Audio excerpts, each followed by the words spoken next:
Saya Zikri Alfad dengan NIM 2412061005. Video kali ini saya akan menuntaskan ulangan tengah semester mata kuliah Sejarah Jepang. Pada presentasi kali ini saya akan membahas topik yaitu perkembangan agama Buddha di Jepang. Nah, di sini ada topik bahasan yang saya akan bahas. Yang pertama ada pendahuluan, yang kedua era Asuka, yang ketiga era Nara, selanjutnya ada era Heian, dan terakhir era Kamakura. Kita masuk ke pendahuluan. Pembahasan kali ini akan berfokus pada analisis bagaimana Buddhisme berevolusi secara drastis di tanah Jepang. Kita akan melihat bahwa Buddhisme tidak statis, ia bertransformasi dari sebuah agama impor yang bersifat politis dan elitis di area Asuka dan Nara, kemudian menjadi fondasi filosofis dan artistik bagi kaum bangsawan di era Heian, hingga akhirnya mengalami reformasi besar di era Kamakura, menjadi jalan spiritual yang personal dan dapat diakses oleh seluruh lapisan masyarakat. Kita masuk ke era Asuka. Periode Asuka ini dimulai pada tahun 552 hingga 545 Masehi. Pada periode ini, pintu masuk dan konflik politik. Perjalanan Buddhisme di Jepang secara resmi dimulai pada abad ke-6, sekitar tahun 552 Masehi. Bukti kesejarahan utama adalah catatan Nihon Shoki. Ini bukti sejarah dari zaman Asuka ini. Ini adalah catatan Nihon Shoki. Nah, di sini menyebutkan bahwa penguasaan kerajaan Baekje di Korea mengirimkan hadiah kepada Kaisar Jepang. Hadiah ini berupa patung Buddha yang berlapis emas dan beberapa gulungan sutra. Ini adalah patung Buddha saat zaman era Asuka yang diberikan untuk Kaisar Jepang. Nah, namun kedatangannya tidak langsung diterima. Terjadi konflik politik yang tajam antara dua klan besar, seperti klan Soga yang pro-Buddhisme. Mereka melihatnya sebagai simbol kemajuan peradaban modern seperti di Tiongkok dan Korea, serta alat baru untuk memperkuat kekuasaan negara. Dan ada klan Mononobe dan Nakatomi yang anti-Buddhisme. Mereka adalah penganut Shinto yang taat dan memandang Buddhisme sebagai agama asing yang akan mengundang amarah para kami atau dewa Jepang. Penerimaan awal Buddhisme bukanlah tentang spiritual individu, melainkan murni persaingan politik. Buddhisme baru benar-benar mendapat tempat tokoh berkat Pangeran Sotoku. Ini adalah merupakan Pangeran Sotoku dari Korea. Dia adalah pelindung sejati Buddhisme melalui konstitusi 17 pasal yang ia terbitkan tahun 604 Masehi. Ia mendorong penghormatan pada tiga mustika, Buddha, Dharma, dan Shanghai. Ia juga memperlopori pembangunan kuil-kuil agung seperti Horyuji yang diyakini sebagai salah satu bangunan kayu tertua di dunia. Nah, singkatnya di era Asuka ini, Buddhisme menang dan diterima. Namun perannya adalah sebagai agama yang menopang politik dan peradaban. Kita masuk pada era Nara. Periode Nara ini dimulai pada tahun 710 hingga 794 Masehi. Nah, dalam periode ini, agama sebagai pelindung negara. Memasuki periode Nara, ibu kota dipindahkan ke Heijō-kyo yang sekarang di Nara. Disinilah status Buddhisme mencapai puncaknya sebagai agama pelindung negara atau Shingokoka. Nah, melalui ritual-ritual besar yang didanai negara, Buddhisme dipercaya dapat melindungi Jepang dari bencana alam, wabah penyakit, dan musuh. Tokoh kuncinya adalah Kaisar Somu. Ia memerintahkan proyek nasional yang sangat ambisius, pembangunan kuil Todaiji. Ini merupakan warisan dari Kaisar Somu. Ini adalah kuil Todaiji. Di dalam Todaiji ini terdapat Doibutsu atau patung Buddha raksasa. Ini adalah bukti kesejarahan paling monumental yang menunjukkan bagaimana sumber daya seluruh negeri dikerahkan untuk satu proyek Buddhis. Buddhisme menjadi sangat kuat, akademis, dan terpusat. Namun, ini adalah Buddhisme milik istana dan para biksu. Sangat elitis, rumit, dan sama sekali tidak tersentuh oleh rakyat jelata yang masih hidup dalam kemiskinan dan kepercayaan Shinto lokal. Selanjutnya, kita masuk ke era Heian.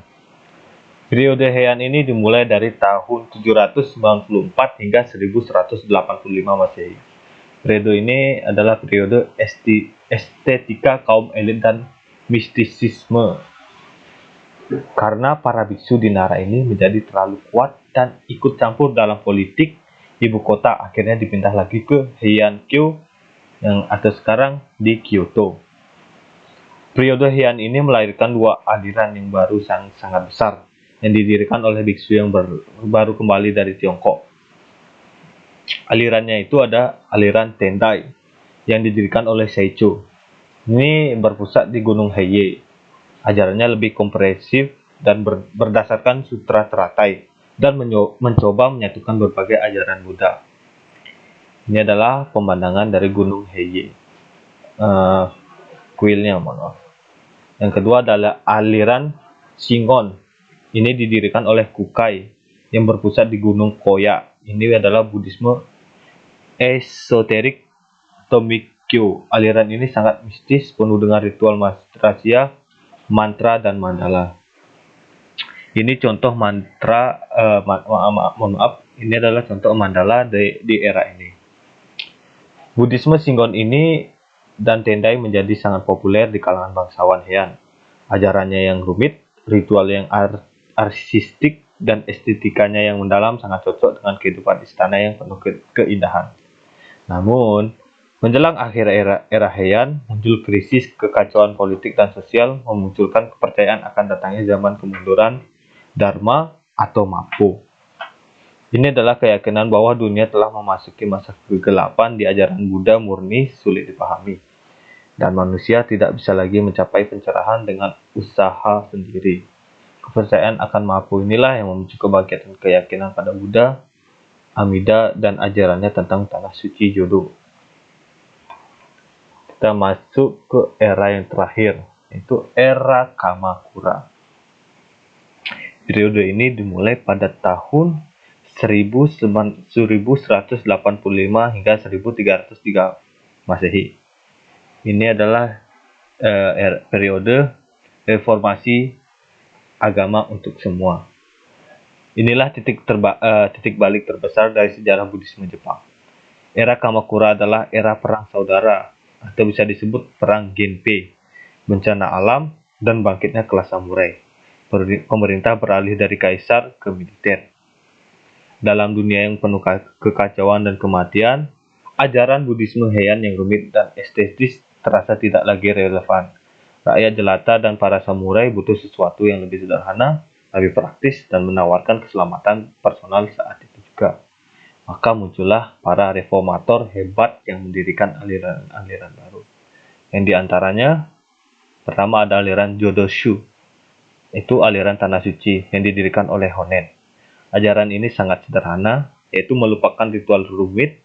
Keselamatan bisa diraih hanya dengan tulus melafalkan Nebutsu, yaitu Namu Amida Butsu, yang artinya aku berlindung pada Buddha Amida. Ini adalah praktik mudah untuk semua orang. Selanjutnya ada aliran Jodo Shinshu, aliran tanah suci sejati, yang didirikan oleh Shinran, murid Honen. Aliran ini lebih radikal. Shinran berkata, keselamatan bukan dari usaha kita melafalkan Nembutsu, tapi murni dari iman dan welas asih Hamida. Bahkan orang berdosa pun pasti diselamatkan. Ia juga menolak kehidupan monastik dan mengajarkan biksu boleh menikah. Selanjutnya ada aliran Zen. Ini adalah pelopor dari aliran ini, biksu Zen. Di sini dia lagi bertapa.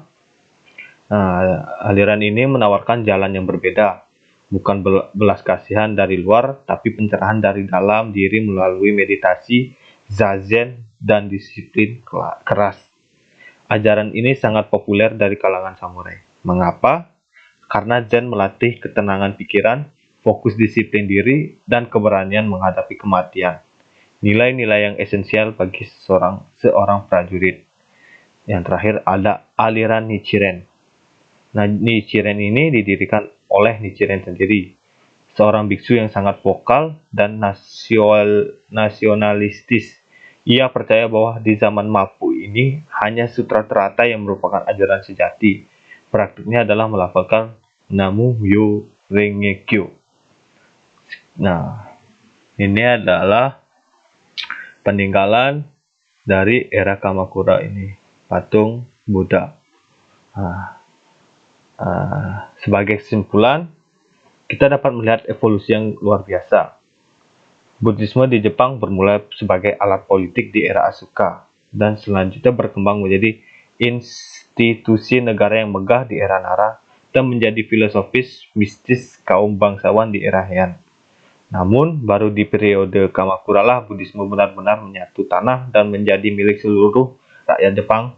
Melalui reformasi besar-besaran, ia terpecah menjadi berbagai aliran praktis, seperti aliran Tanah Suci yang berfokus pada iman, dan Zen yang berfokus pada disiplin diri yang menjawab kebutuhan spiritual spesifik dari masyarakat yang sedang berada dalam krisis.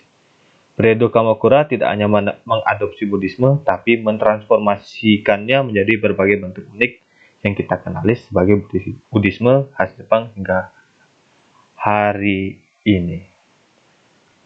Sekian yang bisa saya dapat sampaikan. Mohon maaf bila ada salah kata. Sekian, terima kasih.